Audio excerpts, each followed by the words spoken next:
നമസ്കാരം. ഹലോ ഡോക്ടറിലേക്ക് എല്ലാ പ്രേക്ഷകർക്കും സ്വാഗതം. പാമ്പുകടിയുമായി ബന്ധപ്പെട്ട വാർത്തകൾ ഇപ്പോൾ നിരന്തരമായി കേൾക്കുന്നുണ്ട്. കടുത്ത വേനലും ചൂടും ഇത്തരം സാഹചര്യങ്ങൾക്ക് കാരണമാകുന്നുണ്ടോ? പാമ്പുകടിയേറ്റാൽ ഉടൻ എന്തു ചെയ്യണം? പാമ്പു വിഷബാധയ്ക്ക് പ്രാഥമിക ശുശ്രൂഷ എന്ത്? നൂതന ചികിത്സ എന്ത്? തുടങ്ങിയ വിഷയമാണ് ഹലോ ഡോക്ടർ ഇന്ന് ചർച്ച ചെയ്യുന്നത്. ഈ വിഷയത്തെക്കുറിച്ച് ഇന്ന് നമ്മളോട് സംസാരിക്കുന്നത് മെഡിക്കൽ ടോക്സിക്കോളജിസ്റ്റായ ഡോക്ടർ എം ഇന്ദിരയാണ്. തൃശൂർ ഗവൺമെൻറ് മെഡിക്കൽ കോളേജിലെ മെഡിസിൻ വിഭാഗം പ്രൊഫസറാണ് doctor. Developing Kerala state action plan for zero snake bite death initiative മെമ്പറാണ് doctor Indira. Global academy of medical toxicologist സ്കോളറുമാണ്. ഡോക്ടർ നമസ്കാരം. ഡോക്ടർ, പാമ്പ് കടി ഏൽക്കാതിരിക്കാൻ ശ്രദ്ധിക്കേണ്ടത് എന്തെല്ലാമാണ്? പ്രത്യേകിച്ച് കടുത്ത വേനലായതുകൊണ്ട് ഇത്തരം പ്രശ്നങ്ങൾക്ക് സാധ്യത കൂടുതലാണോ? പൊതുവെ ശ്രദ്ധിക്കേണ്ടത് എന്തെല്ലാമാണ്? വേനൽക്കാലമായതുകൊണ്ട് പാമ്പ് കടിയുടെ കൂടുതൽ വാർത്തകൾ കേൾക്കുന്നുണ്ട്. തികച്ചും ദൗർഭാഗ്യകരമായി മരണങ്ങൾ സംഭവിക്കുന്നുണ്ട്. അപ്പോൾ വേനൽക്കാലമാകുമ്പോൾ എന്തായാലും പാമ്പ് കടി ഏൽക്കാനുള്ള സാധ്യത കൂടുതലാണ്. കാരണം പാമ്പുകൾ മാളങ്ങളിൽ നിന്ന് പുറത്തിറങ്ങും. പോരാത്തതിന് ഇവരുടെ പ്രജനന കാലമാണ്, എന്ന് വെച്ചാൽ മുട്ട വിരിഞ്ഞ് പുറത്തു വരുന്ന സമയമാണ്. അപ്പോൾ അവരുടെ ഈ പാമ്പ് കുഞ്ഞുങ്ങളെല്ലാം ഭക്ഷണം തേടിയിട്ടാണ് മനുഷ്യരുടെ വീടുകളിലേക്കും എല്ലാം വരുന്നത്. അപ്പോൾ ഒന്ന് നമ്മൾ ശ്രദ്ധിക്കേണ്ടത് വീടും പരിസരവും ശുചിയായി സൂക്ഷിക്കുക എന്നുള്ളതാണ്. അടുക്കി വെച്ചിരിക്കണ വിറകുകള്, കല്ലുകള്, അതെല്ലാം അത്തരം കാര്യങ്ങളെല്ലാം ഒഴിവാക്കുക. കാരണം അതിൻ്റെ ഉള്ളിലായിരിക്കും ഈ പാമ്പുകൾ ഇരിക്കാൻ സാധ്യത. പിന്നെയുള്ളത് വീട്ടിലുള്ള പുല്ല്, കരിയിലകൾ അതെല്ലാം ഭക്ഷണം അവശിഷ്ടങ്ങൾ അതെല്ലാം ഡിസ്പോസ് ചെയ്യുക പ്രോപ്പറായിട്ട്. പിന്നെ അതേപോലെ പെറ്റ്സിനൊക്കെ കൊടുക്കുന്ന ഭക്ഷണമൊക്കെ ഉണ്ടെങ്കിൽ അതിന്റെയും ബാക്കിയൊന്നും അവിടെ വെക്കാതിരിക്കുക. അപ്പൊ അതൊക്കെ എലികളുടെ ശല്യം ഇതെല്ലാം കൂടാൻ സാധ്യതയുണ്ട്. അതേപോലെ വീടുകളിലൊക്കെ ചെറിയ കുളങ്ങൾ അതൊക്കെ ഉണ്ടെങ്കിൽ അതിലുള്ള മീനുകള്, തവളകൾ അത് ചേർന്നിട്ടെല്ലാം ഉണ്ടെങ്കിൽ വെള്ളിച്ചെടികൾ അതിൽ വഴിയെല്ലാം വരാം. കതകിന്റെ ദ്വാരങ്ങൾ വഴി വരാം, ചെറിയ വിള്ളലുകൾ വഴി. പിന്നെ പൈപ്പുകൾ പുറത്തേക്ക് ഉണ്ടെങ്കിൽ അപ്പൊ അതിന്റെ അറ്റം എന്തെങ്കിലും നെറ്റ് വെച്ച് അടയ്ക്കണം എന്നാണ് പറയുന്നത്. പിന്നെ അത്തരം കാര്യങ്ങളാണ് ശ്രദ്ധിക്കേണ്ടത്. പിന്നെ നിലത്ത് കിടന്നുറങ്ങുന്ന കുട്ടികളൊക്കെ ആണല്ലോ ഇപ്പൊ പാമ്പ് കടി ഏൽക്കാൻ അവർ ഇപ്പൊ അടുത്ത് കാണുന്നത്. ഇപ്പോ കഴിവതും നിലത്ത് ഉള്ള ഉറക്കം ഒഴിവാക്കുക. ഇനി അങ്ങനെ വേറെ നിവൃത്തിയില്ലെങ്കിൽ കൊതുകുവല ഉപയോഗിക്കാൻ ഉള്ളതാണ് വേറൊരു സജഷൻ ഉള്ളത്. അപ്പോ കിടക്കയുടെ ഇടയിൽ കൊതുകുവല തിരികെ വെച്ചാല് കിടക്കുന്ന കുട്ടികളുടെ നേരെ പാമ്പ് നേരിട്ട് ഡയറക്റ്റ് വരില്ല എന്നുള്ള ഇത് വെച്ചിട്ട്. അപ്പൊ ഇത്രയും കാര്യങ്ങളാണ് ശ്രദ്ധിക്കേണ്ടത്. ഡോക്ടർ, അതുപോലെ പാമ്പ് കടിയേറ്റാൽ ഉടൻ ചെയ്യേണ്ടത് എന്താണ്? ഫസ്റ്റ് എയ്ഡ് എങ്ങനെയാണ് നൽകേണ്ടത്? പാമ്പ് കടിയേറ്റ ഫസ്റ്റ് എയ്ഡ് എന്ന് പറയുന്ന ആദ്യം തന്നെ പാനിക് ആവാതിരിക്കുക. അത് കടിയേറ്റ ആളും ചുറ്റുമുള്ള ആൾക്കാരും പാനിക് ആവാതിരിക്കുക, അല്ലെങ്കിൽ ഭയപ്പെടാതിരിക്കുക, പരിഭ്രാന്തരാവാതിരിക്കുക എന്നുള്ളതാണ്. അത് പറയാൻ എളുപ്പമാണെങ്കിലും ഒരു സാധാരണഗതിയിൽ എല്ലാവരും എന്തായാലും പേടിച്ചു പോകും. പക്ഷെ അതിന്റെ ബുദ്ധിമുട്ട് എന്താണെന്ന് വെച്ചാല് അതുകൊണ്ട് തന്നെ നമ്മളുടെ രക്തോട്ടം കൂടുക, ഈ വെനം അല്ലെങ്കിൽ ഈ പാമ്പ് വിഷം ശരീരത്തിൽ പെട്ടെന്ന് കയറാനുള്ള സാധ്യതകള്, അതുപോലെ അതിനുള്ള സാധ്യതയൊക്കെ ഉണ്ട്. സോ നമ്മൾ പറയുന്നത് do it right, reassurance, immobilisation, go to the hospital and treatment. ആ 4 കാര്യങ്ങളാണ്. അപ്പോ രണ്ടാമത് ചെയ്യേണ്ടത് ആ കടിയേറ്റ ഭാഗം അനക്കാതെ ഇരിക്കുക. അപ്പൊ അതിനു വേണ്ടിയിട്ട് ഇപ്പൊ നമ്മൾ തനിയാണെങ്കിൽ ഉടനെ തന്നെ വേറെ എവിടെയും ഓടി പോവാതെ ഫോൺ വെച്ചിട്ടെങ്കിലും അടുത്ത ഒരാളെ വിളിക്കുക എന്നുള്ളതാണ്. കാരണം നമ്മൾ നടക്കുമ്പോൾ കാലിലേറ്റ കടിയാണെങ്കിൽ നമ്മൾ കൂടുതൽ നടക്കുമ്പോൾ അത് ആ വെനം കൂടുതൽ സിസ്റ്റമിക് സർക്കുലേഷൻ നമ്മുടെ ശരീരത്തിന്റെ ഉള്ളിലേക്ക് കയറാനുള്ള സാധ്യത കൂടുതലാണ്. കടിയേറ്റ ഭാഗം അനക്കാതെ വെക്കാനായിട്ടുള്ള വേറൊരു മാർഗം എന്ന് പറയുന്നത്, നമ്മളിപ്പം ഒരു ഫ്രാക്ചർ ഒക്കെ വന്നു കഴിഞ്ഞാല് ഒരു വടി അല്ലെങ്കിൽ ഒരു സ്കെയിലൊക്കെ വെച്ചിട്ട് ആ ഭാഗം സ്പ്ലിന്റ് ചെയ്യാന്ന് പറയുമല്ലോ, എന്ന് വെച്ചാൽ അനക്കാതെ വെക്കാൻ വേണ്ടിയിട്ട് ഒരു വടിയോട് ചേർത്ത് കെട്ടിവെക്കുക. അങ്ങനെ ആ ഭാഗം അനക്കുന്നത് തടയാം. അതേപോലെ ഹോസ്പിറ്റലിൽ പോവുകയാണെങ്കിലും ചെറിയ കുട്ടികളൊക്കെ ആണെങ്കിൽ എടുക്കാൻ പറ്റും. അതല്ലെങ്കിൽ ചെയറിലിരുത്തിയോ സ്ട്രെച്ചറിലോ ഇപ്പൊ ആംബുലൻസ് വിളിച്ചിട്ടോ ഒക്കെ കൊണ്ടുപോകാൻ ശ്രമിക്കുക. അധികവും സ്ട്രെച്ചറിലൊക്കെ കിടക്കുമ്പോൾ ഇടത് വച്ചും ചെരിഞ്ഞു കിടക്കുകയാണ് നല്ലത്. കാരണം ഛർദ്ദിക്കാനൊക്കെ ഒരു സാധ്യതയുള്ളതുകൊണ്ട് അത് പിന്നെ ആസ്പിറേറ്റ് ചെയ്ത് അല്ലെങ്കിൽ ശ്വാസകോശത്തിൽ കയറാതിരിക്കാൻ, ഛർദി വരികയാണെങ്കിൽ ആസ്പിറേഷൻ ഒഴിവാക്കാൻ വേണ്ടിയിട്ട് അങ്ങനെ പറയും. പിന്നെയുള്ളത് ടൂ വീലറേ ഉള്ളൂ എങ്കിൽ, ടൂ വീലറാണ് ഉള്ളതെങ്കിൽ മാത്രമേ ഉള്ളൂവെങ്കിൽ രണ്ടുപേരുടെ നടുവിൽ ഈ രോഗിയെ ഇരുത്തി കൊണ്ടുപോകണം എന്നുള്ളതാണ് ഒരു സജഷൻ. പക്ഷെ നമ്മുടെ അങ്ങനെ ഒരു സാഹചര്യം അധികം വരാത്ത അവസ്ഥയിൽ കിടത്തി കൊണ്ടുപോവുക എന്ന് വെച്ചാൽ വാഹനങ്ങളിൽ കിടത്തി കൊണ്ടുപോവുക, എത്രയും വേഗം ASV അല്ലെങ്കിൽ ആന്റിവെനമുള്ള ഹോസ്പിറ്റലിൽ എത്തുക, ചികിത്സ തുടങ്ങുക എന്നുള്ളതാണ്. വേറെ നാട്ടുവൈദ്യം അങ്ങനെയുള്ള കാര്യങ്ങളെല്ലാം നോക്കാതെ ആന്റി സ്നേക് വെനമുള്ള ഹോസ്പിറ്റലിലേക്ക് എത്രയും വേഗം എത്തുക, അതാണ് നമുക്ക് ശ്രദ്ധിക്കാനുള്ളത്. ഡോക്ടർ, അതുപോലെ പാമ്പ് കടി ഏറ്റ് കഴിഞ്ഞാൽ ആശുപത്രിയിൽ എത്തിക്കുന്നതിന് മുൻപ് എന്തെല്ലാം കാര്യങ്ങളാണ് ശ്രദ്ധിക്കേണ്ടത്? വിഷം പടരാതിരിക്കാൻ വേണ്ടിയിട്ട് ശ്രദ്ധിക്കേണ്ടത് എന്തെല്ലാമാണ്?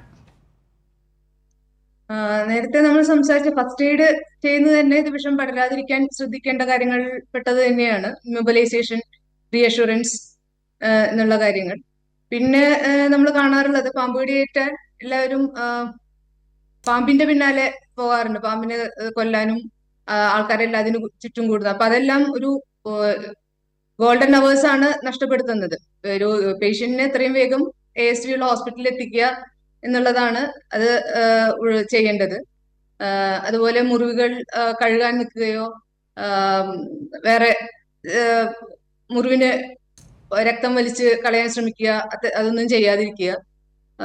ഇമ്മൊബിലൈസ് ചെയ്ത് സ്പ്ലിന്റ് ചെയ്ത് എന്ന് വെച്ചാൽ ഒരു സ്കെയിലോ അല്ലെങ്കിൽ ഒരു നീളത്തുള്ള വടിയോ ആ കടിച്ച ഭാഗത്തോട് കെട്ടി അങ്ങനെ ഹോസ്പിറ്റലിൽ എത്തിക്കാൻ ശ്രമിക്കുക.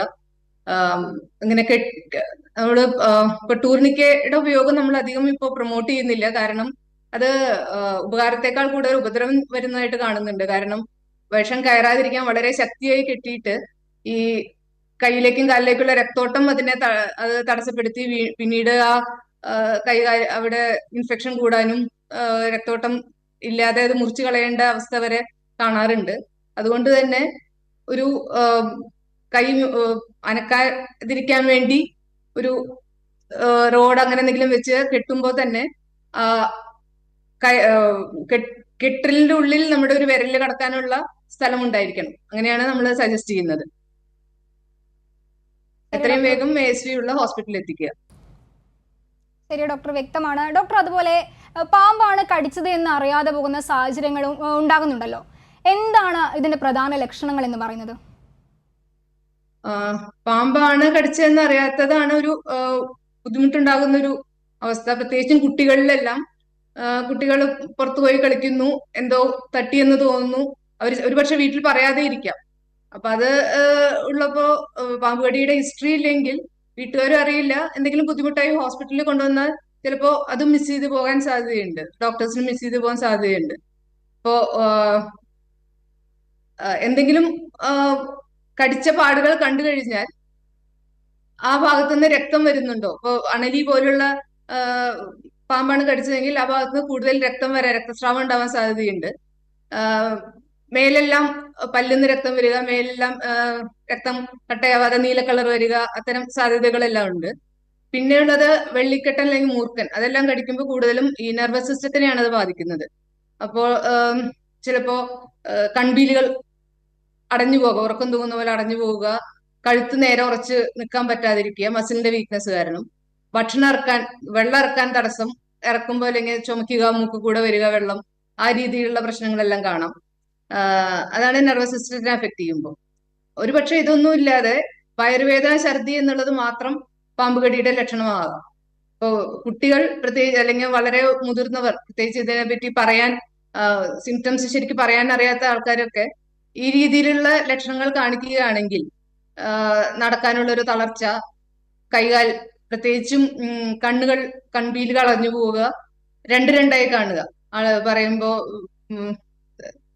കാണുന്നത് രണ്ടായി കാണുക, അത്തരം ലക്ഷണങ്ങളെല്ലാം പറയുകയാണെങ്കിൽ പാമ്പ് കടി സംശയിക്കേണ്ടതാണ്. ശരി ഡോക്ടർ, വ്യക്തമാണ്. ഡോക്ടർ, അതുപോലെ ഏത് പാമ്പാണ് കടിച്ചത് എന്ന് തിരിച്ചറിയാനാകുമോ? സാധ്യമെങ്കിൽ കടിച്ച പാമ്പിനെ പിടികൂടി ആശുപത്രിയിലേക്ക് കൊണ്ടുവരേണ്ടതുണ്ടോ? കടിച്ച പാമ്പിനെ പിടികൂടാൻ ഒരിക്കലും നിൽക്കരുത് എന്നാണ് നമുക്ക് പറയാനുള്ളത്. കാരണം ഒന്ന്, അത് പ്രധാനപ്പെട്ട കുറച്ച് സമയമാണ് അത് കളയുന്നത്. രണ്ടാമത്, പാമ്പ് കടിച്ചു കഴിഞ്ഞാൽ എത്രയും വേഗം സുരക്ഷിതമായ ഒരു അകലത്തിലേക്ക് കടിയേറ്റ ആളും ചുറ്റുമുള്ളവരും മാറുക. കാരണം ആ പാമ്പ് തന്നെ വീണ്ടും വീണ്ടും രണ്ടാമതൊരു കടിയും കൂടെ കിട്ടാനുള്ള സാധ്യത ഇല്ലാതാക്കുക. പിന്നെ ആ പാമ്പിനെ പിടിക്കാൻ പോകുമ്പോൾ തന്നെ എക്സ്പേർട്സ് അല്ലെങ്കിൽ കുറച്ച് പിടിക്കാൻ വൈദഗ്ധ്യം ഇല്ലാത്തവർ പോയി കഴിഞ്ഞാൽ കടി കിട്ടാനുള്ള സാധ്യതയാണ് കൂടുതൽ. അപ്പൊ അതുകൊണ്ട് തന്നെ പാമ്പ് വീടിനകത്തേക്ക് പോയി എന്ന് പറഞ്ഞ് എല്ലാവരും കൂടെ വീടിനകത്ത് കയറി ശ്രമിക്കുന്ന വേറെയും കടി കിട്ടാനുള്ള പാമ്പ് കടി കിട്ടാനുള്ള ഒരു സാധ്യതയാണ് കാണുന്നത്. സാധിക്കുമെങ്കിൽ ഒരു സുരക്ഷിത അകലത്തിൽ നിന്ന് പാമ്പിന്റെ ഫോട്ടോ എടുക്കുകയാണെങ്കിൽ നല്ലതായിരിക്കും. അതല്ല, പലപ്പോഴും വേറൊരു പ്രശ്നം പറ്റാറുള്ളത്, ഇവര് പാമ്പ് കടി ഏറ്റു കഴിഞ്ഞാല് പാമ്പിനെ എല്ലാവരും കൂടെ അന്വേഷിച്ച് കണ്ടുപിടിച്ച് ഫോട്ടോ എടുത്ത് കൊണ്ടുവരും, അല്ലെങ്കിൽ തല്ലി കൊന്നിട്ടാണെങ്കിലും കൊണ്ടുവരുന്നാലും ഒരു പക്ഷെ ആ പാമ്പാവണം എന്നില്ല കടിച്ചത്. അപ്പൊ നമ്മൾ ഒരിക്കലും ഇവിടെ ചികിത്സ കൊടുക്കുന്നത് പാമ്പ് ഏതാണെന്ന് നോക്കിയിട്ടല്ല, പാമ്പിന്റെ വെനം അല്ലെങ്കിൽ വിഷം കയറിയിട്ടുണ്ടോ എന്നുള്ള ലക്ഷണങ്ങൾ അനുസരിച്ചാണ് നമ്മൾ ആന്റി സ്നേക്ക് വെനം കൊടുക്കുന്നത്. അപ്പൊ അതുകൊണ്ട് തന്നെ ഒരിക്കലും പാമ്പിനെ തല്ലി കൊന്ന് ആ കൊന്ന പാമ്പിനെ പോലും കൊണ്ടുവരരുത്. കാരണം ഒരു ചത്തുപോയ പാമ്പിന്റെ പല്ലുന്ന് വരെ വിഷം ഏൽക്കാനുള്ള സാധ്യതയുണ്ട്. ഡോക്ടർ, അതുപോലെ പാമ്പ് കടിയേറ്റാലുള്ള ചികിത്സ എന്താണ്? ഇപ്പോഴുള്ള നൂതന ചികിത്സാ മാർഗങ്ങൾ എന്തെല്ലാമാണ്? പാമ്പ് കടിയേൽക്കുമ്പോഴുള്ള ചികിത്സ പ്രധാനമായും ആന്റി സ്നേക്ക് വെനം എന്ന് വെച്ചാൽ ഈ വിഷത്തിനെ നിർവീര്യമാക്കുന്ന മരുന്നാണ്. ആന്റി സ്നേക്ക് വെനം ആണ് അതിന്റെ വളരെ ഫലപ്രദമായ ചികിത്സാ രീതി. അത് രക്തത്തിലുള്ള വെനം അല്ലെങ്കിൽ വിഷത്തിനെ അത് നിർവീര്യമാക്കും. എന്നാൽ അത് നമ്മുടെ ഓരോ ഓർഗൻസിലേക്ക് കയറി അവയവങ്ങൾ, കിഡ്നി അല്ലെങ്കിൽ തലച്ചോറ് അതിലേക്ക് ബാധിച്ചു കഴിഞ്ഞാൽ പിന്നെ അതിനെ നിർവീര്യമാക്കാൻ ആന്റി സ്നേക്ക് വെനത്തിന് കഴിയില്ല. അതുകൊണ്ട് തന്നെ എത്രയും വേഗം first dose of anti snake venom എടുക്കുന്നതാണ് ഇതിന് ഏറ്റവും ഫലപ്രദമായ രീതി. പിന്നീട് ഈ വെനത്തിന്റെ ഇഫക്റ്റ് എന്ന് വെച്ചാൽ ഇപ്പൊ ശ്വാസം എടുക്കാനുള്ള ബുദ്ധിമുട്ട്, ആ രീതിയിലുള്ളതിലെല്ലാം പോയി കഴിഞ്ഞാൽ പേഷ്യന്റിന് വെന്റിലേറ്റർ സപ്പോർട്ട് വേണ്ടിവരും.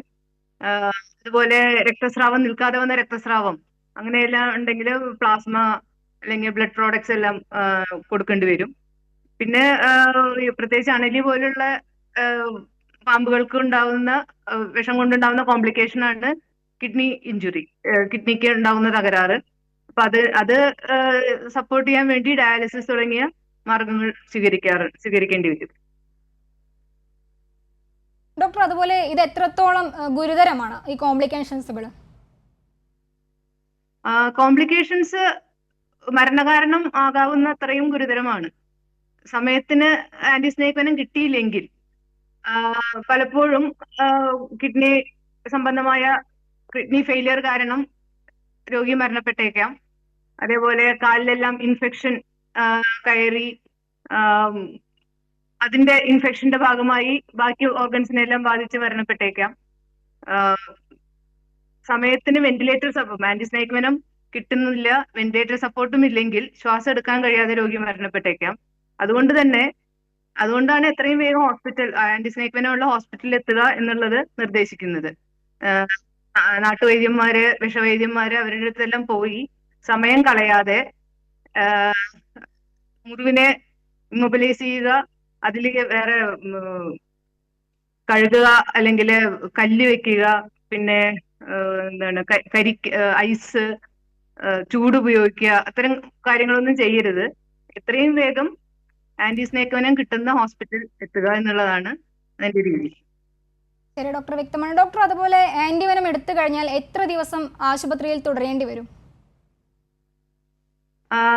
അത് വിഷത്തിന്റെ ഇഫക്റ്റ് എത്ര കാലം ദേഹത്തെ ബാധിച്ചിട്ടുണ്ട് എന്നുള്ളത് അനുസരിച്ചിരിക്കും.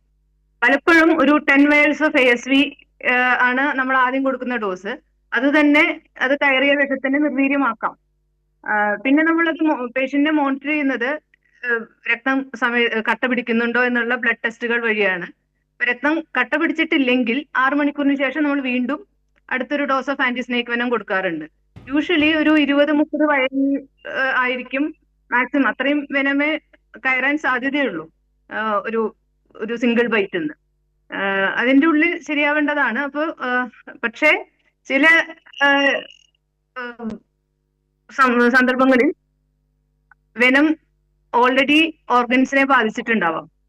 കുറച്ചൊരു കിഡ്നി ഇഞ്ചുറി അല്ലെങ്കിൽ ആ രീതിയിലുള്ള കോംപ്ലിക്കേഷൻസിലേക്കെല്ലാം DIC എല്ലാം ആയി കൂടുതൽ കോംപ്ലിക്കേഷനിലേക്ക് പോയിട്ടുണ്ടാവും. അപ്പൊ വെനം ദേഹത്തുനിന്ന് പോയി കഴിഞ്ഞാലും ഈ കോംപ്ലിക്കേഷൻസ് റിക്കവർ ചെയ്യാൻ ഒരുപാട് ടൈം എടുക്കും. അപ്പൊ ഒരുപക്ഷെ നമ്മൾ ആഴ്ചകളോളം കിടത്തി ഡയാലിസിസ് ഒക്കെ ചെയ്യേണ്ടി വന്നിട്ടുണ്ട്. ഈ ബ്ലഡ് ക്ലോട്ടിങ് ശരിയാക്കാൻ വേണ്ടി പ്ലാസ്മ, ബ്ലഡ് അതെല്ലാം പല പ്രാവശ്യം ട്രാൻസ്ഫ്യൂസ് ചെയ്യേണ്ട സന്ദർഭങ്ങൾ ഉണ്ടായിട്ടുണ്ട്. സാധാരണഗതിയിൽ ഓർഗൻസിനെ ബാധിച്ചില്ലെങ്കിൽ ഒരു 3 to 4 days, ഒരുപക്ഷെ മാക്സിമം 1 week അതിന്റെ ഉള്ളിൽ നമുക്ക് രോഗിയെ ഡിസ്ചാർജ് ചെയ്യാൻ പറ്റാറുണ്ട്. പക്ഷെ അത് ആഴ്ചകളോളം നീണ്ടു പോകാറുമുണ്ട്. പ്രത്യേകിച്ചും വെന്റിലേറ്ററിൽ എടുക്കുന്ന രോഗികളെല്ലാം ആണെങ്കിൽ അവര് ഒരു യൂഷ്വലി ആന്റി സ്നേക്ക് വെനം കൊടുത്ത് ഏതാനും ദിവസങ്ങൾക്കുള്ളിൽ തന്നെ അവർ റിക്കവർ ചെയ്ത് വരേണ്ടതാണ്. വേറെ കോംപ്ലിക്കേഷൻ എന്ന് വെച്ചാൽ ഒരു വെന്റിലേറ്ററിൽ കിടന്നുകൊണ്ടുണ്ടാവുന്ന കോംപ്ലിക്കേഷൻ ലൈക്ക് ന്യൂമോണിയ, അതല്ലെങ്കിൽ ഇതുമായിട്ട് ബന്ധപ്പെട്ട് കുറച്ച് പ്രായമുള്ള ആൾക്കാരാണെങ്കിൽ ഇതിന്റെ ഭാഗമായി ചിലപ്പോൾ സ്ട്രോക്ക് അല്ലെങ്കിൽ ഒരു ഹാർട്ട് അറ്റാക്ക് അതെല്ലാം വരാനുള്ള സാധ്യതകളും ഉണ്ട്. കാരണം ഈ സ്നേക്ക് വെനം ചിലപ്പോ ഈ രക്തം കട്ട പിടിക്കാതെ ഉണ്ടാക്കുന്നത് പോലെ ചില സന്ദർഭങ്ങളിൽ കൂടുതൽ രക്തം കട്ട പിടിച്ചുണ്ടാകുന്ന പ്രശ്നങ്ങൾ എന്ന് വെച്ചാൽ തലച്ചോറിൽ രക്തം കട്ട പിടിച്ചുണ്ടാകുന്ന സ്ട്രോക്ക്, ഹാർട്ടിൽ ഉണ്ടാകുന്ന മയോകാർഡിയൽ ഇൻഫാക്ഷൻ അല്ലെങ്കിൽ ഹാർട്ട് അറ്റാക്ക്, അതെല്ലാം സാധ്യത ഈ പാമ്പുകടി ഏൽക്കുന്ന രോഗികളിൽ കൂടുതലുണ്ട്, കൂടുതൽ റിസ്ക് ഫാക്ടേഴ്സ് ഉള്ള രോഗികളിൽ. അപ്പൊ അങ്ങനെയെല്ലാം ഉണ്ടെങ്കിൽ വന്നു കഴിഞ്ഞാൽ അവർക്ക് കൂടുതൽ ദിവസം ഹോസ്പിറ്റൽ സ്റ്റേ വേണ്ടി വരും. അതർവൈസ് 3-4 ദിവസത്തിന്റെ ഉള്ളിൽ നമുക്ക് ഡിസ്ചാർജ് ചെയ്യാൻ പറ്റിയേക്കും. അതുപോലെ തന്നെ നമ്മളിപ്പോൾ ഒരു സ്നേക്ക് ബൈറ്റിന്റെ ഹിസ്റ്ററി പറഞ്ഞു വന്ന ഒരു പേഷ്യന്റിനെ നമ്മൾ 24 മണിക്കൂറെങ്കിലും മോണിറ്റർ ചെയ്യും. കാരണം ചില പ്രത്യേകിച്ച് വെള്ളിക്കെട്ടൻ പോലുള്ള പാമ്പുകളുടെ ലക്ഷണങ്ങൾ കുറച്ച് വൈകിട്ടാവും വരിക. പ്രത്യേകിച്ചും അവർക്ക് പാമ്പുകടിയേറ്റ പാടുകൾ പോലും ചിലപ്പോൾ കാണുന്നില്ല. വെള്ളിക്കെട്ടനാണെങ്കിൽ നമ്മൾ ചില സമയത്ത് ഒരു 6 മണിക്കൂർ 8 മണിക്കൂറൊക്കെ കഴിഞ്ഞൊരു ചെറിയ വയറുവേദന, ഛർദി, ആ രീതിയിലുള്ള ലക്ഷണങ്ങൾ കണ്ട് പെട്ടെന്നായിരിക്കും ന്യൂറോളജിക്കൽ പ്രശ്നങ്ങൾ എന്ന് വെച്ചാൽ ശ്വാസം എടുക്കാനുള്ള ബുദ്ധിമുട്ട് വരുന്നത്, ശ്വാസം എടുക്കാനുള്ള പേശികളുടെ ബലക്ഷയം കാരണം ഉണ്ടാകുന്ന ബുദ്ധിമുട്ട്. അപ്പോൾ അതുകൊണ്ട് നമ്മൾ 24 മണിക്കൂറെങ്കിലും മോണിറ്റർ ചെയ്തിട്ടേ വിഷം കയറിയിട്ടില്ല എന്ന് ഉറപ്പുവരുത്തി പേഷ്യന്റിനെ വിടാറുള്ളൂ. ഡോക്ടർ, ഒരു പ്രേക്ഷകൻ കൂടി നമ്മോടൊപ്പം ചേരുന്നുണ്ട്. അഖിലാണ് ചേരുന്നത്. അഖിൽ, ചോദിച്ചോളൂ. ഹലോ ഹലോ, പറഞ്ഞോളൂ. മേഡം, ഇപ്പം പാമ്പ് കടിച്ചു കഴിഞ്ഞാൽ നമ്മൾ ഈ രക്തപരിശോധന നടത്തണമെങ്കിൽ ഒരു 10-20 മിനിറ്റ് ആവുമല്ലോ, എടുക്കുമല്ലോ. അങ്ങനെയാണല്ലോ കൂടുതലും ആൾക്കാരും മരണത്തിലേക്ക് പോകുന്നത്. അങ്ങനെ 10-20 മിനിറ്റ് 20 മിനിറ്റ് ആണ് നമ്മൾ ഈ ഹോസ്പിറ്റൽ ചെയ്യുന്നതിനുള്ള ടൈം. അല്ല, അപ്പൊ അത് ഞാൻ ചോദിക്കുന്നത് എന്താണെന്ന് വെച്ചാൽ അല്ലാതെ തന്നെ ആൻജിയോഗ്രാം കൊടുത്താൽ എന്തെങ്കിലും പ്രശ്നം ഉണ്ടാവും, അതുകൊണ്ടാണോ ഇങ്ങനെ പരിശോധന നടത്തി എടുക്കുന്നത്? നമുക്ക് ഇതിന്റെ ലക്ഷണങ്ങൾ പറഞ്ഞല്ലോ, അത് അണലി പോലുള്ള ഇത് കടിക്കുമ്പോഴാണ് നമുക്ക് ഈ രക്തം കട്ട പിടിക്കാൻ വൈകുന്ന ഇഷ്യൂ വരുന്നത്. എന്നാൽ മൂർഖനോ അല്ലെങ്കിൽ വെള്ളിക്കെട്ടനോ കടിക്കുമ്പോൾ ആ പ്രശ്നം വരുന്നില്ല. അപ്പൊ മൂർഖൻ കടിച്ചു, അതിന്റെ ലക്ഷണങ്ങൾ ഉണ്ടെങ്കിൽ ഉടനെ തന്നെ അതിന്റെ സ്നേക്ക് നമ്മൾ ഹോൾ ബ്ലഡ് ക്ലോട്ടിന്റെ നോക്കുമെങ്കിലും അതിനുവേണ്ടി അതിന്റെ റിപ്പോർട്ടിന് വേണ്ടി വെയിറ്റ് ചെയ്യുന്ന വരുന്നില്ല. രണ്ടാമത് അണലി കടിച്ചിട്ടുണ്ട്, ഇപ്പോ ഈ വൂൺ സൈറ്റിൽ തന്നെ ഒരുപാട് ബ്ലീഡിംഗ് ഉണ്ട്, അല്ലെങ്കിൽ മേലാകെ ബ്ലീഡിംഗ് ആയിട്ടാണ് വരുന്നതെങ്കിൽ നമ്മൾ ഹോൾ ബ്ലഡ് ക്ലോട്ടിൻ ടൈമിന് 20 മിനിറ്റ് വേസ്റ്റ് ചെയ്യില്ല. ആ അണലി കടിച്ച് അതിന്റെ ലക്ഷണങ്ങൾ ഉണ്ടെങ്കിൽ അപ്പൊ തന്നെ ആന്റി സ്നേക്ക് വെനം കൊടുക്കും. എന്നാൽ ചിലപ്പോ ഈ പറഞ്ഞ അണലി കടിച്ചാൽ തന്നെ അത് ഡ്രൈ ബൈറ്റ് ആവാം, അത് ഉള്ളില് കയറണമെന്നില്ല, വെനം കയറണമെന്നില്ല. അപ്പോ അണലി കടിച്ചു എന്നൊരു ഹിസ്റ്ററി പറയുന്നു, ഹോൾ ബ്ലഡ് ക്ലോട്ടിന്റെ നോക്കുന്നു, നോർമൽ ആണ്. അങ്ങനെയാണെങ്കിൽ നമ്മൾ ഒരുപക്ഷെ ഈ ലോക്കൽ സൈറ്റിൽ റിയാക്ഷൻ ഒന്നുമില്ല. ശരി ഡോക്ടർ, വ്യക്തമാണ്. പാമ്പുകടിയുമായി ബന്ധപ്പെട്ട വിഷയത്തെക്കുറിച്ചാണ് ഹലോ ഡോക്ടർ ഇന്ന് സംസാരിച്ചത്. വിഷയത്തെക്കുറിച്ച് ഇന്ന് നമ്മളോട് സംസാരിച്ചത് മെഡിക്കൽ ടോക്സിക്കോളജിസ്റ്റായ ഡോക്ടർ എം ഇന്ദിരയാണ്. ഡോക്ടർ, നന്ദി. ഹലോ ഡോക്ടറിൻ്റെ ഇന്നത്തെ സമയം അവസാനിക്കുന്നു. നമസ്കാരം.